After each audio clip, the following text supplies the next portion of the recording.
Actively managing your personal brand is critical if you want to make a significant impact in the areas of your life important to you.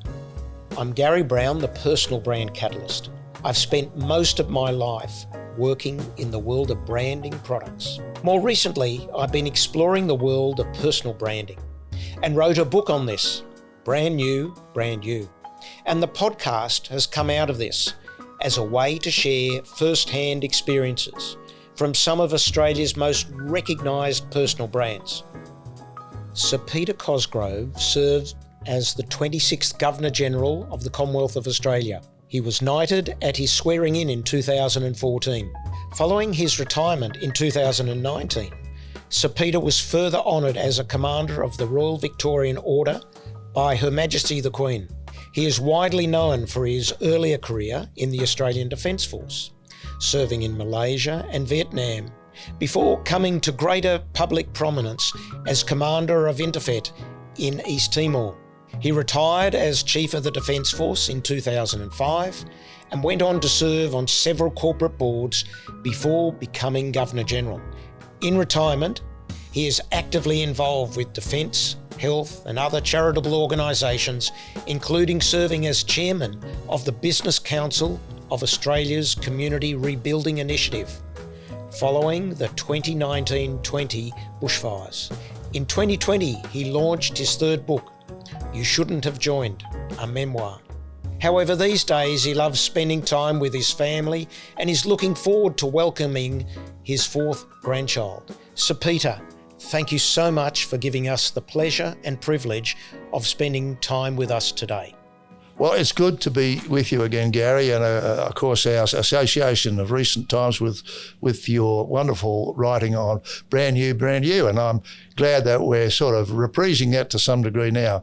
Branding, I think, is the most important part of our repertoire. It's a sort of a proclamation of ourself. I couldn't agree with you more, and we have known each other for quite some years, and you're someone that I admire greatly, as I'm sure do millions of other Australians, and at the same time look up to you. Do you think of yourself as a brand or simply as just Sir Peter? We've got to be a bit careful about our vigilant watching public who, if they feel you're getting full of yourself, will have the feet from under you before you know it. It's just the natural Australian suspicion of people who aggrandise. But actually, in modern parlance, brand is very important. So it's really only in the last few years that I thought, well, people seem to have typecast me in a good or a bad way. And then my conclusion was, probably in a pretty good way. I'm sort of blessed by an impression that people will have of me. And it's double-edged. Don't let yourself down on that impression. But secondly, it is such an advantage when people are inclined to say, he's a good bloke. There's many facets to that. That's the brand a bit, because people say, if I get this person, there's a context. What's the context? And perhaps, therefore, when I was a kid, I started to, unknowingly, imagine what I stood for, how I would project, what was me. And in constructing this image, you have to live the image. You have to populate the image with the things that go with the image. Years ago, a journalist in casting around, perhaps asking others, said, what's this fellow? And the reply he or she came up with was, he's a soldier's general. And when I heard that, I thought, soldiers? I thought, I hope I am. Perhaps that's the brand. It's an interesting approach. And I guess when you've led many organisations, whether it be military or otherwise, have you ever been concerned or thought about how others perceive you and perceive your leadership? The answer is yes, exquisitely on a daily basis. You wonder, sometimes worry about how you're perceived. But that must be in a construct as part of a complex where overridingly you must get a job done. So you have to be task-orientated, mission-orientated, if you like. But there's so many ways to skin the cat. And if you have a brand that is appropriate, then you'll get that mission accomplished in a way which has people say, I'd rather have that person doing it or in charge than other people I know, rather him than some others.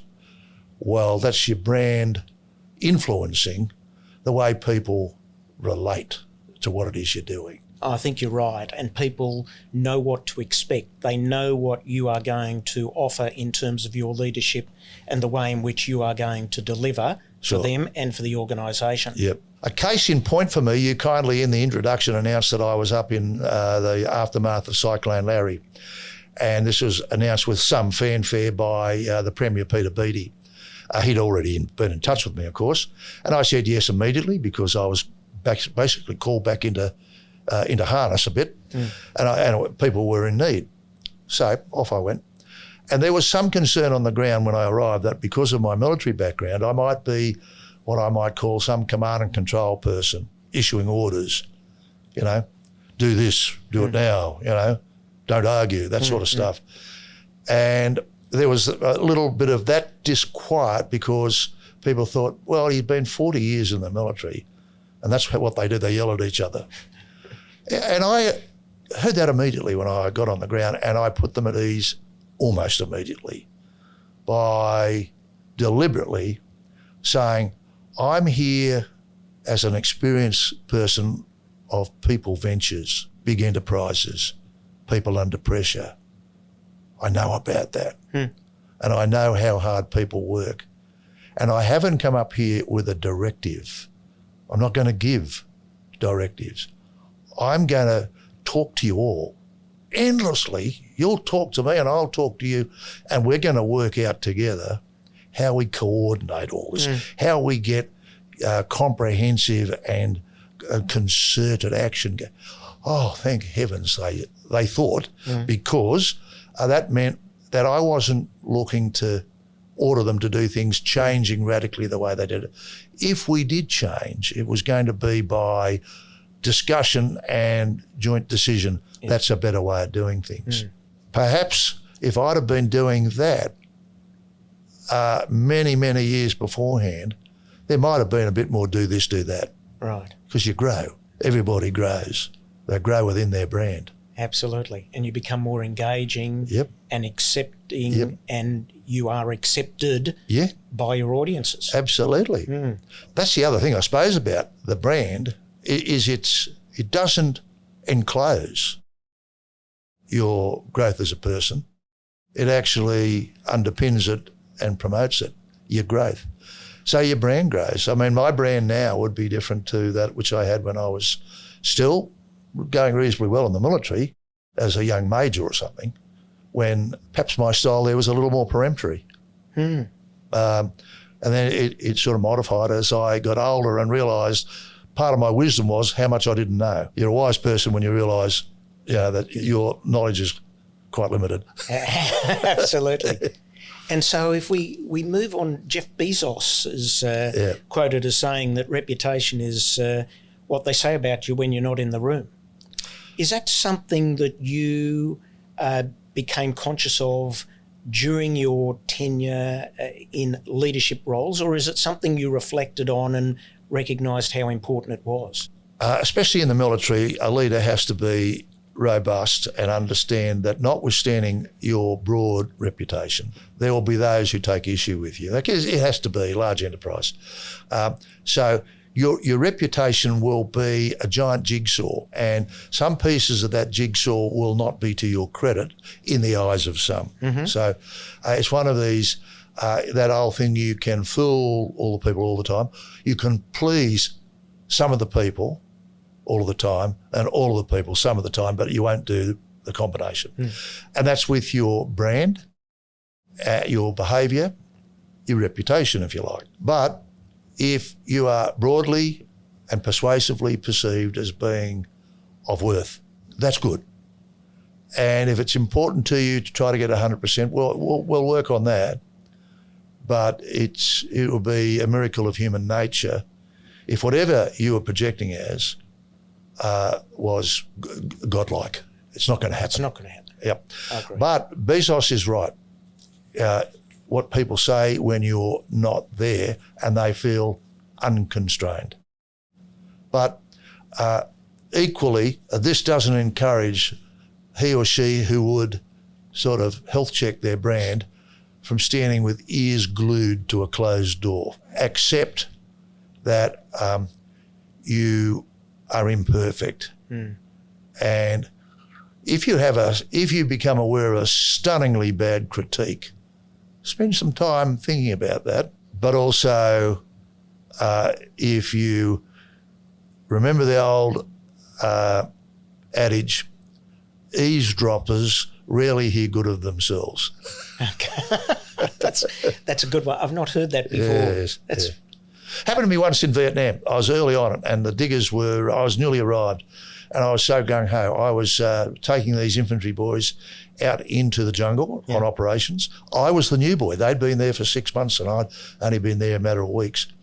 And I was taking them out on operations and it was on one of our short returns to the base for a couple of days before we went out again. And it was at night time and a lot of the diggers had gathered in a particular tent and I was strolling around in the dark because I was just checking on our sentries and that sort of thing.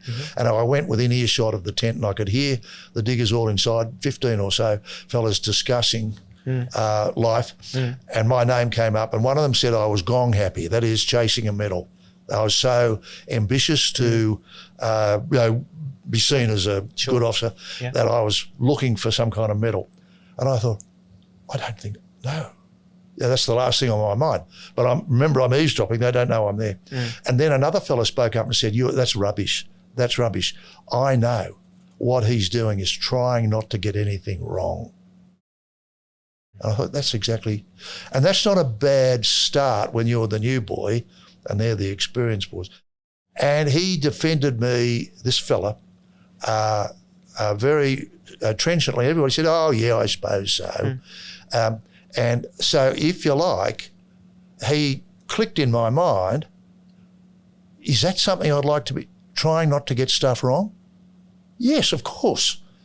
And the other one I just parked. That's so true. Those who try and be perfect never move forward. They stay in one place and that's it. So one of the topics or one area that's very topical at the moment are the area of values. And I guess the question I have for you is how you established your values. Were they these principles, were you consciously aware of it or did it happen over time? I was talking to a group the other night and it was at one of the university colleges and the question came up of what do I think about the sanctity of human life? And I said, well, that's fundamental, isn't it? I said, but here's the thing, because I guess maybe the euthanasia matter is topical. Anyway, sanctity of human life. I said, well, yeah, of course I think of the sanctity of human life as one of the pillars of our own human existence. However, you have to say, because of what I used to do, I have a qualified approach to it because I'm one of those people who, under certain circumstances, will use lethal force against the nation's enemies in order to protect something of great value to us. So, qualified approach. But I think being in the military, and that is essentially a people organisation, you have highly developed instincts and values around the human condition. Fair play. Honouring people's opinions, embracing democratic values, looking for the upliftment of the helpless and the prevention of oppression. Those sorts of values, they're inculcated. Now, not perfect. I find myself in the sanctity of my own home, my wife and I, because we're empty nesters now, I will say something intemperate and then immediately say, well, I chastise myself. I might be watching the television, seeing something on the news, and I say, oh, so-and-so, there'll be a miscreant. And I'll think, oh, chuck him in jail. Never throw away the key, that sort of thing. And then I think, well, now, if that was a reporter wanting to report, sitting on the lounge chair. Is that how I'd want to publicly be known? And I chastised myself by saying, no, I believe in our justice system, and I believe in redemption is available. Yep. There are some behaviours and crimes where redemption is going to be postponed quite a way, but we're on earth looking to have in totality in our life more good than bad, and redemption is possible. I'm imperfect, but I cling to the values as part of my pride in being an Australian. So are those values something that came through your upbringing, or did they come through your joining the Defence Force? Yeah. Because the Defence Force has quite a clear mandate of values to actually uphold when you join.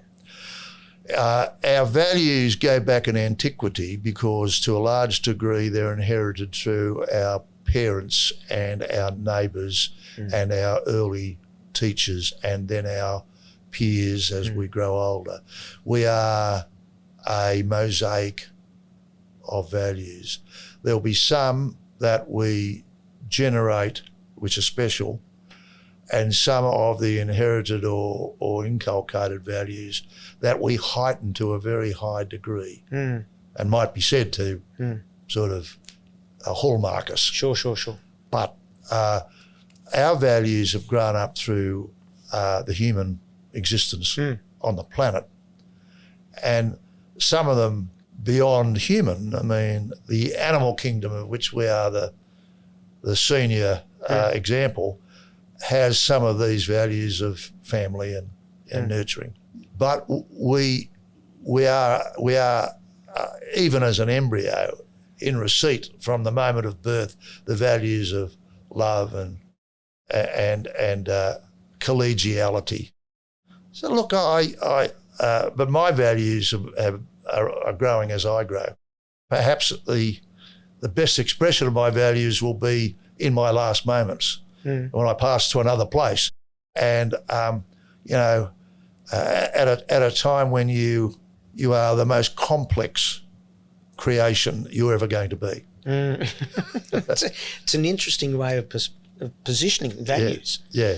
Have you, on that basis, have you ever been put in a position where your values have been tested in terms of having to make a decision one way or the other?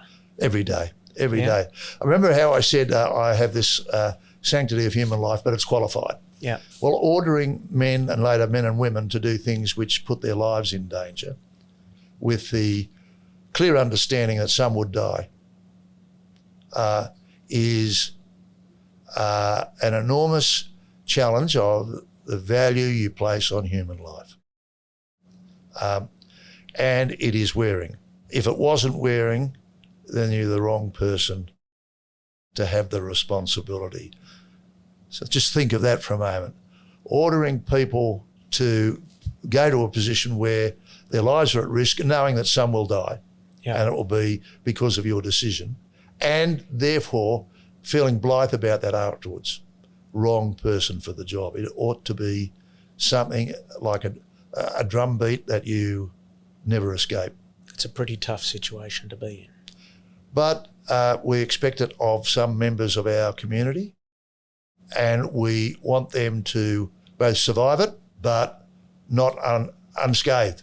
No, I understand, and I think probably some of our politicians have that situation where they have had in the past had to make decisions about sending troops to war, etc. Absolutely, and there are other more mundane decisions which have those sort of ramifications, making choices that affect parts of the community. Politicians are obliged to take least worst options. But in a least worst option, there's still a worst. Yeah, well, that's true. Yeah. That's very true. So is there when we talk of situations and decisions, etc., is there an occasion or an instance where, from your perspective, you recognised you had a brand that was recognised and was or is relevant? because we go through our life in developing our career and doing all sorts of different activities and take leadership roles. Is there one particular area or instance where you identified that your brand and your relevance to the brand was important? I believe probably when I was in my, I'm going to say mid-30s to mid-50s, my brand, if you like, adjusted to almost a steady state. And that came about because I was in command of larger numbers of soldiers of many different ages, from the tearaway youngsters to the mature age, career-long professionals in their own 40s and 50s. And I had larger and larger groups. And that meant that I went from being if you like, a hard charger who was follow me physically and a driver of people, to being a parental person. A military parent, which doesn't take away the imperative of command where you are telling people you must do it. If you're like a stern parent, yes, but a loving parent. Yeah. And you have to emote like that, even to the ones who are of the same age, who have had a long and distinguished career of their own. You are leading them as well. Sure. But not sort of saying, well, I'm actually like your younger brother. No, you are in that parental role. And I think that evolved, but only marginally, as I got to be a general, and then a more senior general, and then the boss of the Army, Navy and Air Force, the CDF. It just added a few more scars, yes, and maybe some tricks of the trade within the brand. So, yeah, I reckon there was a transitional period, mid-30s, when I was CO of a commanding officer of an infantry battalion of about 750 people, through to 57 when I retired as Chief of the Defence Force. That period was, if you like, the evolved brand. I know you've spent a lot of your career focused on helping the younger generation, certainly to help realise their ambitions and their dreams.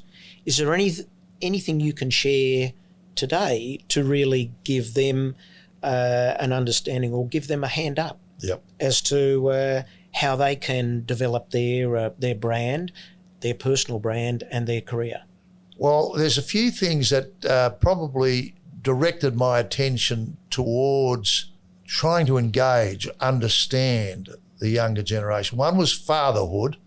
Now, that comes or it doesn't come, and I'm not suggesting without it you're hopeless, but it is a very important fillip to an adult to be able to say, wow, I've got to help nurture these youngsters. The other one is that the military is a game for young people. The average age of the Defence Force, when you cut out all the old dinosaurs who are, north of 45, the average age is 20. So you're constantly engaged with young people, energetic young people who are ambitious. So that's like a light bulb moment when you're in your middle years. You understand how quickly people go from being nurtured to being energetically engaged in enterprises, whether it's government enterprises, private enterprise, whether it's commercial, whether it's not-for-profit, whether it's charitable, it's enterprise, doing things to create or to impress or to change. And very soon, they have their hands on the levers of power in the nation. So you're looking to encourage and impart. You want them to get experiences. And ironically, if you get experience, you're going to have to fail. It would be wonderful if every experience was a success, but confounded by the human condition. It's not going to happen. No. So you're going to have failures.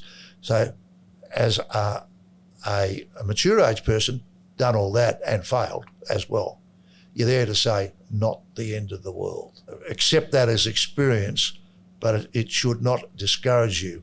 You've still got boundless energy, you've got genius. So I spent a lot of time in the military, but also in the wider community, saying to groups of young people, you're it. Yeah.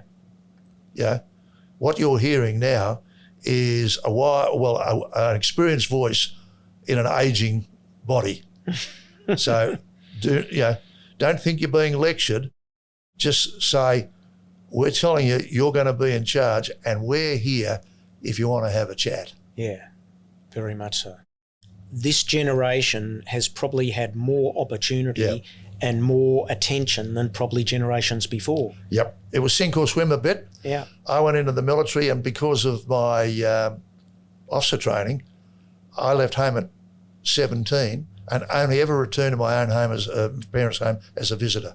Wow. The rest of my life, I visited and on increasingly brief periods because I was posted to other places. So for years at a time, I'd be away. Yeah. I got married, had my own family. So 17, I was basically launched. Now, I've got no problems with stay-at-home kids. I want them to have both the means and the opportunity to set up by themselves, because no parents live forever. Equally though, no parent wants to be isolated from their children. Sure. You want them to be to hand because they are the soul and comfort of your later existence. They keep reminding you why you're put on earth, not to be the Governor-General or to be on the board of Qantas or to be a general in the military.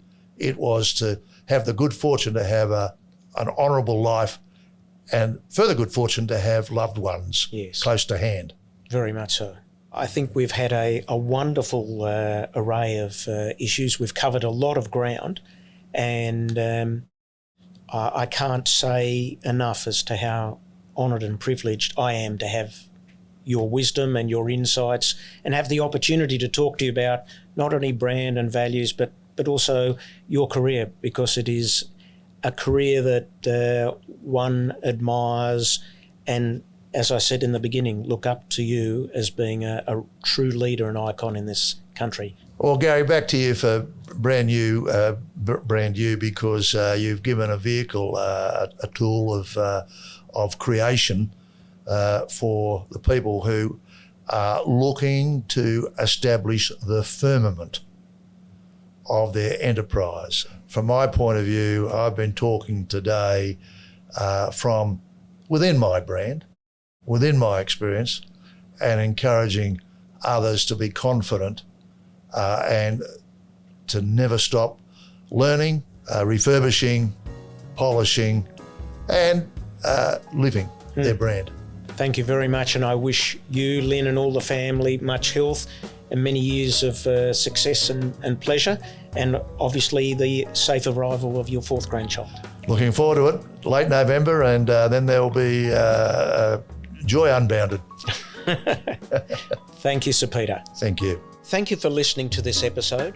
If you enjoyed it, please leave a 5-star review and subscribe for more episodes. And if you'd like to learn more about developing your personal brand, please visit garrybrowne.com.au to get in touch or grab a copy of Brand New, Brand You.